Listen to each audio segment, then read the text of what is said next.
sous chef here at the East Dining Marketplace establishment. These guys usually come around Tuesday and Thursday to pick up basically the leftovers. Sometimes we overproduce. We feed a lot of students here, and they just don't get around to eating it. And unfortunately, before we kind of set up this program, we were tossing a lot of it, which made us in general be pretty unhappy about it. It made us pretty sad to have to get rid of so much food.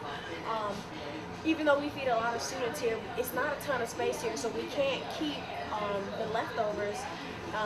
We try to repurpose them as much as we possibly can, but sometimes we just can't, and it's really great that now we're working with these guys to kind of give back to Durham.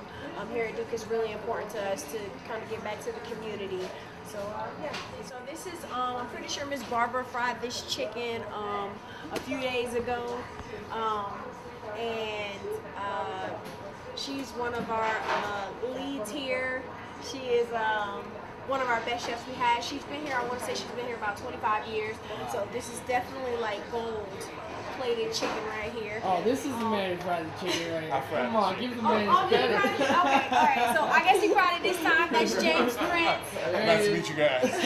He's one of our new guys here, but he is, he's great. He's always around to help. Let's take a peek under this one. We Sure. got some good stuff under Yeah. here. So we got what we got here. Oh, turkey, our turkeys. So this is one of the things that the students really pushed for us to start getting in more and more. They love the roasted turkey. We love giving it to them. We carve it, the pieces right there on the cutting board as they eat it. And so these are a few of the leftovers that we have.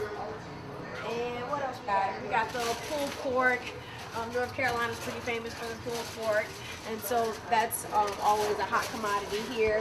And some more chicken. This is baked, so it's a leaner option.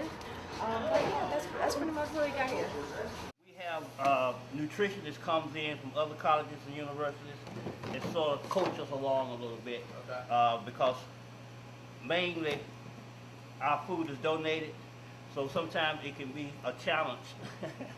So they come in and they support us in helping us to figure out how to take what we have and balance it out so that it's nutritious and nourishing.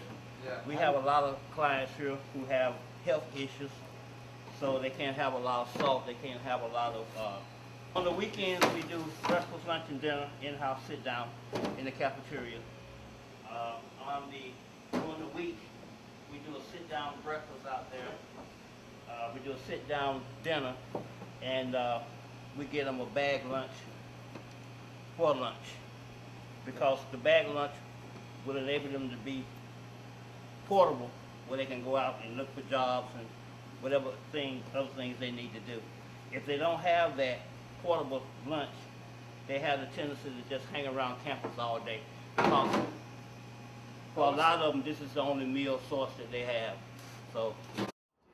I think urban ministry is good. I mean, I think a lot of things they should work on. I mean, I actually think it should be an age limit in here, or a different part that separate ages. I think the only way you should be in here, you should work. You know what I'm saying? Because this could spoil a person. You know what I'm saying? A lot of these guys, I say 60% of them, they don't work. I mean, all they do is sleep to each meal or walk around to each meal and do the same thing every day. I mean, they don't try to work, and if you can eat and look at TV and stuff all day without paying no rent or anything, a lot of them, I mean, they literally look forward to that. So you think some people take advantage of the system here? Oh yeah, no doubt, no doubt. I mean, some of these cats it's a shame. And what I'm surprised of to see so many young people here. Young people from Durham. Yeah, I never knew. I mean, I never seen so many young kids homeless, or choose not to listen When you to say their young parents. kids, how old are we talking? I'm talking like anywhere down to 17.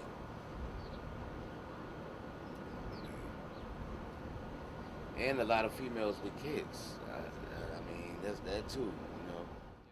what we try to do, we try to run it like a normal community cafeteria. So you do line up 15 minutes before mealtime, and you come in, and the process is like we have a serving bar. We have the trays. We do the desserts, the beverage. So it's just like you're in a regular cafeteria, except it's free. Right. That's the main thing. Well, let me change that. It's free when it gets to them. But somewhere Right. along the way, somebody has picked up Right. Picks up the tab. Yeah, picked up the Totally. tab. Yeah.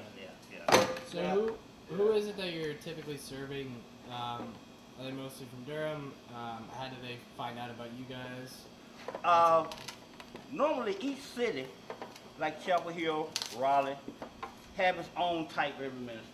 It may be called something else, but the MO is the same. Mhm. You know, so typically within each city that you're in, you can find a place like ours.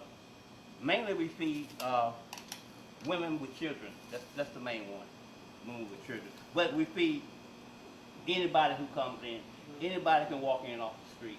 You know, you can work downtown, and if you don't want to go to a bistro or something like that, your money a little short, you can come down here. What usually happens on those and it's very rare because we have so much good community support. If we get really, really low, if we go back to, let's say, the 30s, the 40s, and the 50s, we call them soup kitchens. Okay. If we get really, really low, we'll go back to being a soup kitchen.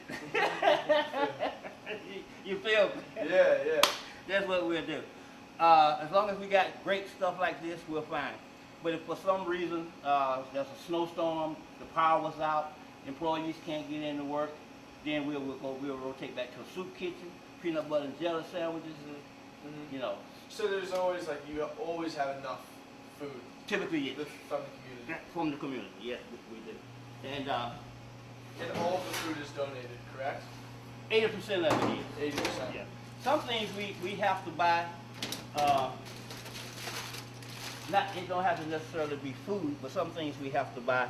We have to buy the kitchen equipment, the trays. We have to buy the pans. We have to buy some things we have to buy. So the more free food that we get, the more resources that we can put on the other things. Yeah. So it's really, really helpful. How did you start working here? Me, I started as a volunteer. I volunteered here for 5 years, and then people started retiring. People started moving on to other jobs. People got fired. It happens.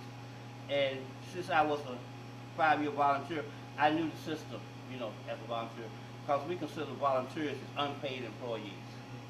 So I volunteered for 5 years. And they kept getting me to come in and fill in, to the executive director that said, wait a minute, let's go ahead and hire you, man. So that was 10 years ago. Okay. So I've been here ever since.